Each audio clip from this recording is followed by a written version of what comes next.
잘 아시는 것처럼 이 서지컬 밸브는 굉장히 역사가 오래됐고요.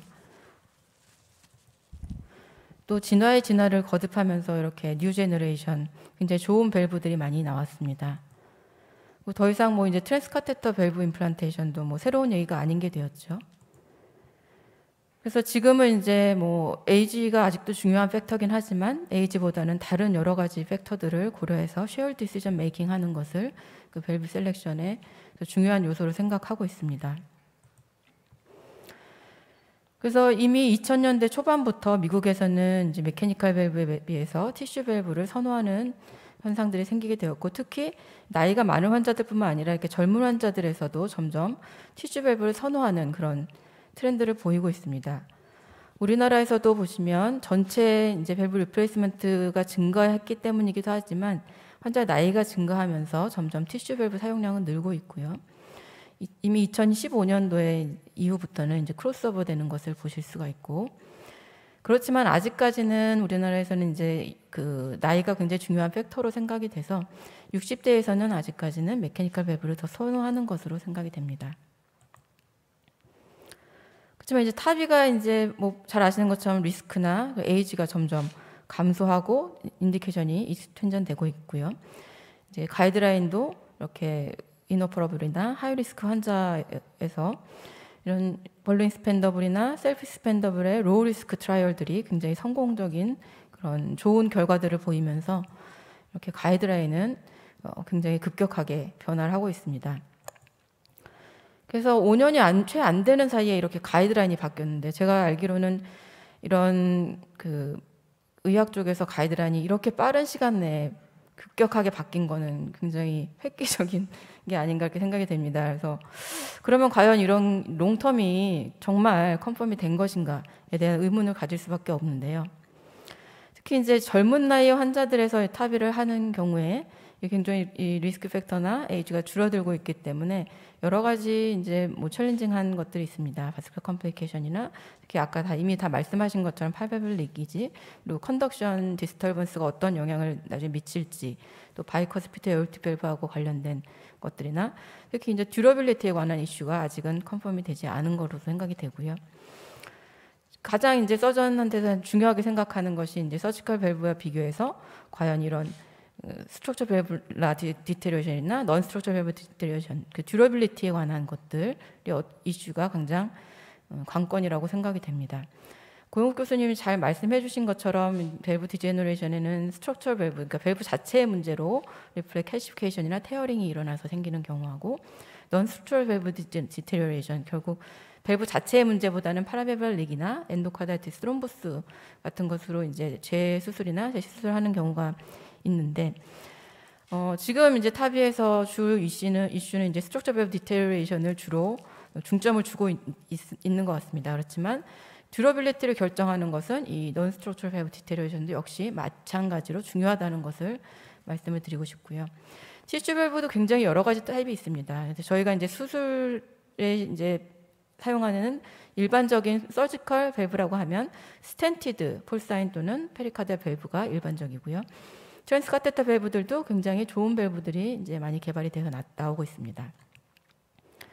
그래서 티슈 밸브의 타입을 잘 보시면 이렇게 스텐티드 밸브와 스텐트레스 밸브가 있는데, 스텐트레스 밸브 같은 경우는 이제 코로나리를 따로 붙여야 되기 때문에 좀 테크니컬 디맨딩하기 때문에 주로 우리가 사용하는 밸브들은 이 스텐티드 밸브입니다. 근데 이 밸브도 인트라애뉼라나 수프라애뉼라에 따라서 이렇게 나눌 수가 있고요. 수프라애뉼라로 만든 것들은 이제 최근에 나온 밸브들이 주로 이런 것들인데, 헤모다이나믹을 좋게 하기 위해서 이렇게 애뉼러스 위쪽으로 만든 것이고, 또 이 스텐트의 안쪽에 마운트되어 있는지 또는 바깥쪽에 마운트되어 있는지에 따라서 인터널리 마운티드 밸브, 익스터널리 마운티드 밸브로 나뉠 수가 있습니다. 이렇게 스텐트 밖을 싸게 만든 이유도 결국은 이런 EOA를 좀 헤모다이나믹을 좋게 하기 위해서 이렇게 만든 것입니다. 또 재질에 따라서 아까 고용 선생님 잠깐 언급하셨지만 폴사인이나 페리카달 밸브가 있는데, 폴사인 밸브는 보시는 것처럼 굉장히 얇습니다. 아까 말씀하셨던 것처럼 트랜스카테터 밸브 중에 이 그 메드트로닉에서 나오는 밸브들은 폴사인 밸브라고 할 수 있고요. 그다음에 페리카달 밸브는 좀 더 두껍지만 보시면 이제 사피엔 시리즈가 이 페리카디알 밸브라고 밸브의 대표적인 밸브라고 할 수 있습니다. 이 두 가지 밸브는 프라이멀 모드 오브 페일리어가 다른데 페리카디알 밸브는 주로 칼시피케이션에 의해서 생기기 때문에 점점 프레셔가 올라가거나 환자가 이제 심텀이 생기면서 일렉티브로 리오퍼레이션 하는 경우가 많고요. 폴사인은 굉장히 아까 보신 것처럼 얇기 때문에 주로 갑자기 커스 럽처가 되거나 펄프레이션이나 이런 태어가 되면서 아큐트하게 AR이나 MR이 생기기 때문에 어울전트 또는 이버전트 오퍼레이션을 할 가능성이 있습니다. 그래서 아까 그 트랜스카테터 밸브도 이 두 가지 종류가 다 있기 때문에 이런 것들을 좀 유념해서 보아야 된다고 생각을 합니다. 그래서 그 예전에 서지컬 밸브들에서 이렇게 페리카디얼 밸브와 폴사인 밸브를 에올틱 밸브의 포지션에서 비교한 그런 연구를 보면 다른 거는 별로 차이가 없지만 리오퍼레이션이나 SBD에 있어서는 페리카디얼 밸브가 좀 더 유리하다는 그런 보고들이 많이 되고 있고요. 메타아날리시스에서도 에올틱 포지션에서는 페리카디얼 밸브가 좀 더 듀러빌리티가 좋다는 그런 연구들이 있습니다. 그렇지만 이제 압력이 낮은 마이트랄이나 트리커스피드, 팔모닉 밸브 포지션에서는 또 폴사인 밸브가 더 유리한 점들이 있습니다. 그렇다면 이제 우리가 나이에 따라서 얼마나 판막이 듀러블 해야 되냐. 아까 김주환 교수님이 뭐 2번, 3번 리인터벤션 하면 되지 않겠냐 말씀하셨는데 뭐 서전에서 화가 나는 건 아니고 굉장히 놀랐던 게 환자분들이 한 번 시술이나 수술을 받을 때 굉장히 그 많은 스트레스를 받고 있습니다. 그리고 환자가 루틴 팔로우 그 에코 이그잼 할 때도 굉장히 마음을 조이면서 외래에 들어오십니다. 근데 2번, 3번 인터벤션 하는 거에 대해서 아무렇지도 않게 생각하시는 건 아니시겠지만 이제 좀 놀랐고 제가 이제 내일 모레 이제 50인데 이제 여성의 그걸로 보면 라이프 익스펜스 보면 제가 50이라고 하면 여성은 한 30년 이상 살게 되겠죠. 그래서 이 30년 이상의 듀러빌리티를 가진 그런 밸브를 사용하거나 아까 말씀하신 것처럼 2번, 3번의 리오퍼레이션 또는 리인터벤션을 해야 되는 그런 상황에 처해 있습니다. 그런데 이제 트랜스카테터 밸브들의 듀러빌리티 데이터를 보시면 뭐 여러 가지 그 연구들이 있지만 보시면 이제 N수가 많은 것들은 그렇게 팔로우 기간이 길지 않고요. 또 N수가 작은 것들은 이제 긴 것들은 이제 환자분들이 살아있는 환자가 많지 않기 때문에 N수가 많지 않습니다. 그렇지만 어쨌든 뭐 성적들은 굉장히 좋은 걸로 돼 있지만 아까 말씀하셨듯이 아직도 파라벨릭이 뭐 마일드는 큰 의미가 없다고 하시는 분들도 많지만 50%에서 마일드 PVR이 있고요.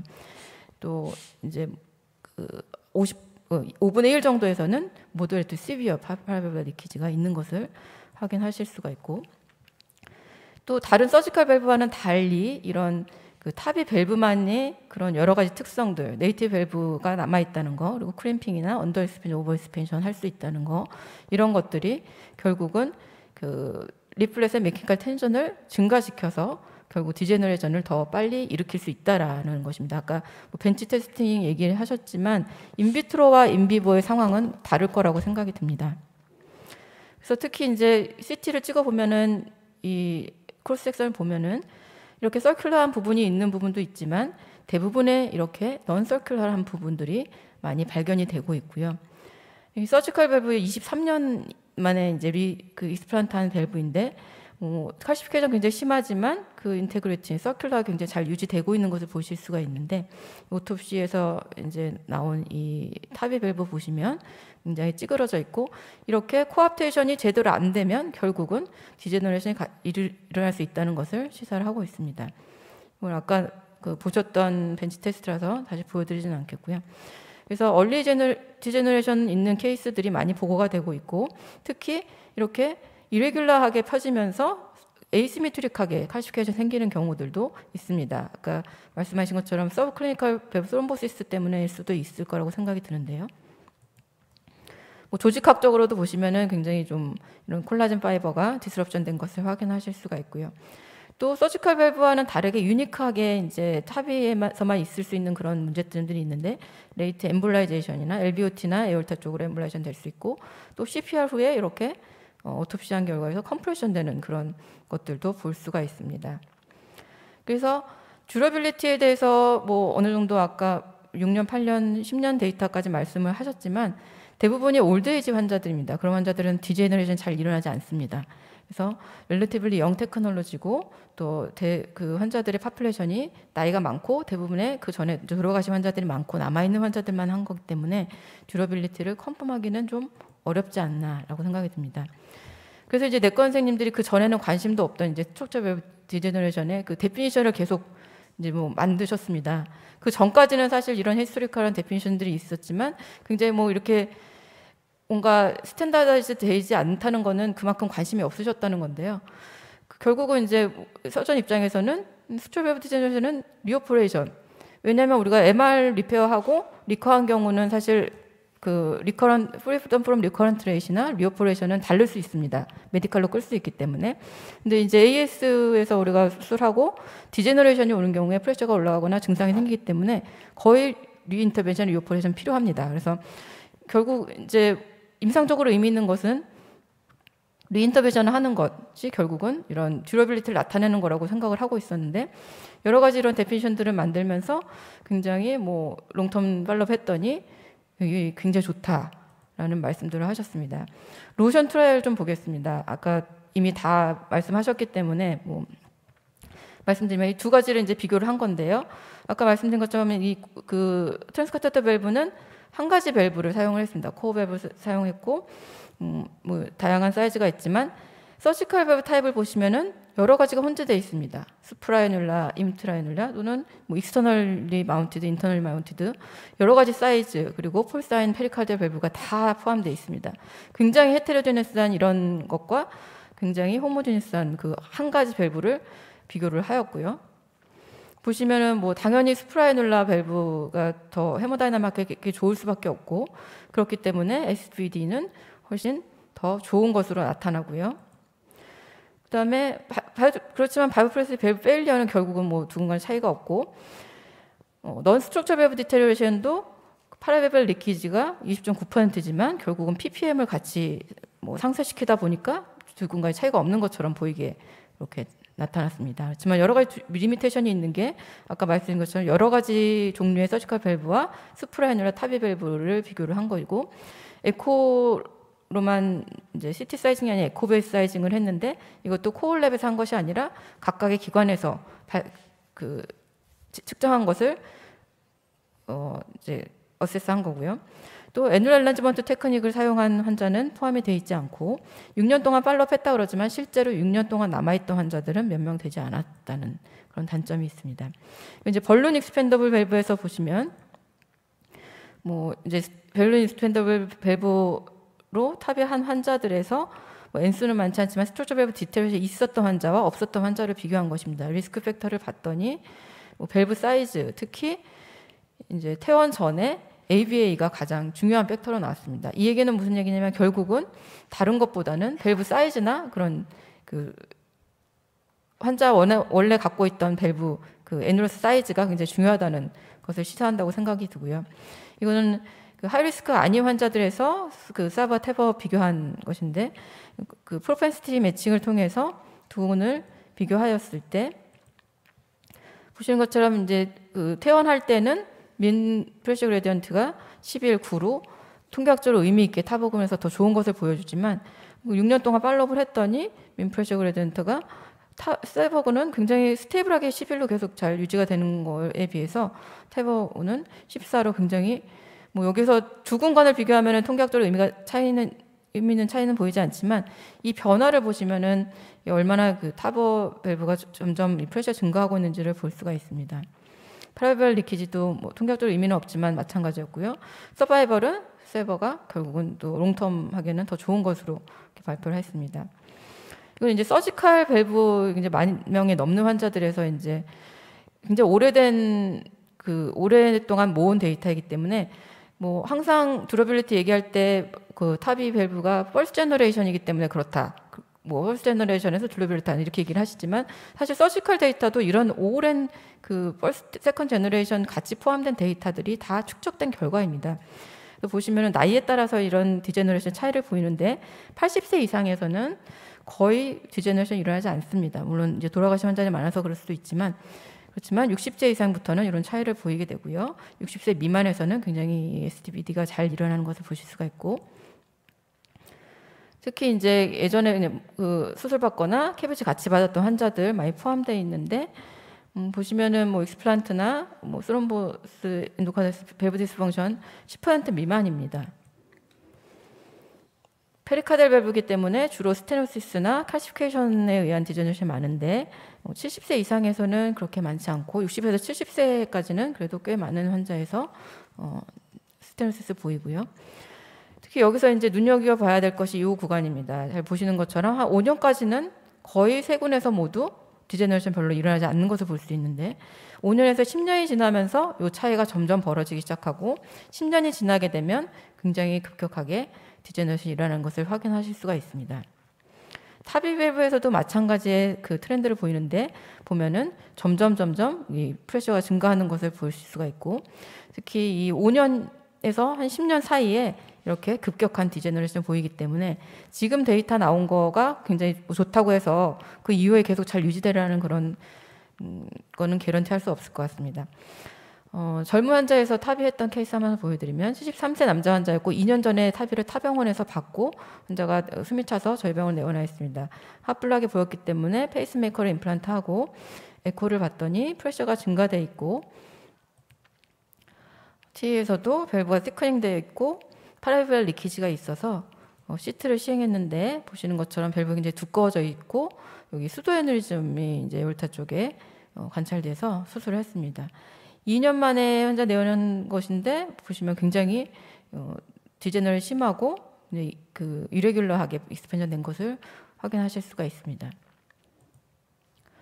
그다음에 이제 젊은 환자들에서 이제 타비를 한다 그러면은 바이커스피드 환자들이 많은 수에서 포함이 되게 돼 있습니다. 근데 바이커스피드는 지금 뭐 이제 수술 파인딩 보시는 것처럼 굉장히 칼슘이 심합니다. 거의 뭐 칼이 안 들어갈 정도로 다 칼슘 덩어리로 돼 있고 칼슘이 이 사이누스나 LVOT까지 익스텐션된 경우도 많습니다. 또 에누스가 굉장히 크고 코로나리하고 굉장히 가깝기 때문에 여러 가지 타비했을 때의 그 리스크들을 안고 있다고 할 수가 있습니다. 먼저는 80세 여자 환자였고 그 환자 숨차서 이제 내원을 했었고 엑스레이에서도 보시면 약간 에올타가 커져 있는 것을 확인할 수가 있는데 그 에코에서 굉장히 시비어한 AS 소견을 보이면서 T에서 보시면 트루 타입의 바이커스피드 밸브입니다. 그래서 에올타가 약간 커져 있는 그런 모습을 보실 수가 있고 CT를 찍었더니 마찬가지로 에올타가 한 46mm면 아주 큰 건 아니지만 환자 체구가 굉장히 작은 할머니였기 때문에 환자 체구에 비해서는 굉장히 사이즈가 좀 큰 그런 모양이었습니다. 역시 환자가 이제 타비를 원했기 때문에 타비를 시행을 했었는데요. 보시는 것처럼 이제 하는 도중에 다이섹션이 생긴 것을 보실 수가 있고 이게 굉장히 이제 바이커스피드의 경우에 에올타가 이제 수술할 들어가면 굉장히 프라이블하기 때문에 여기 헤마토마 생긴 거 보실 수 있고 이 별 프레임 때문에 여기 인티말 테어가 생긴 것을 보실 수가 있어서 아이러니하게 환자가 올드에이지여서 수술의 리스크를 피하려고 타비를 했는데 결국은 어센딩 에올타까지 다 수술해야 되는 그런 상황이 생겼습니다. 환자는 뭐 잘 퇴원하시긴 하셨고요. 그 다음에 또 아까 밸브인 밸브도 뭐 말씀하셨지만 여기에 대한 것도 뭐 많이 연구돼 있고 뭐 좋다고는 돼 있지만 아직 롱텀에 대한 거는 우리가 알 수가 없고 특히 이제 밸브 스롬보시스나 그런 이런 그 디제너레이션 더 빨리 올 수도 있을 거라는 생각이 듭니다.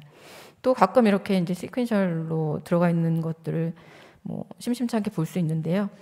현재는 76세 릴레티블리 영 에이지라고 저는 생각하는 그런 환자였고 DMD 별로 그렇게 뭐 리스크 팩터는 높지 않았던 환자입니다. 굉장히 심한 AS였고 그다음에 베이잘 LV septum이 하이퍼트로피가 있었기 때문에 뭐 서전 2명이 다 그냥 서지컬 ABR 하는 게 좋겠다라는 의견을 줬지만 역시 환자분은 보통은 여기 강력히라는 말이 들어가는데 여기는 뭐 없었습니다.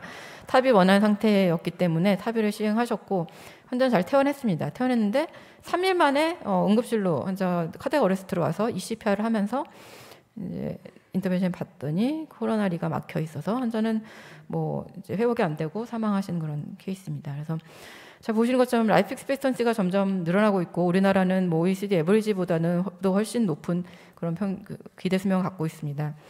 이는 이제 란셋에 2017년에 나온 굉장히 그 흥미로운 그런 스터디가 있어서 소개를 드리면 뭐 이런 모델로 뭐 라이프 익스펙턴시를 이제 뭐 예측을 해봤다라는 건데 2010년도에 여성은 일본이 가장 이제 탑이었는데 2030년에는 우리나라가 남성도 호주에서 우리나라가 탑이 될 거라고 합니다. 그래서 이렇게 우리나라의 그 100세 시대를 앞두고 있는데 미국의 가이드라인을 이렇게 따르는 것이 과연 맞는 것인가 하는 그런 의구심이 듭니다.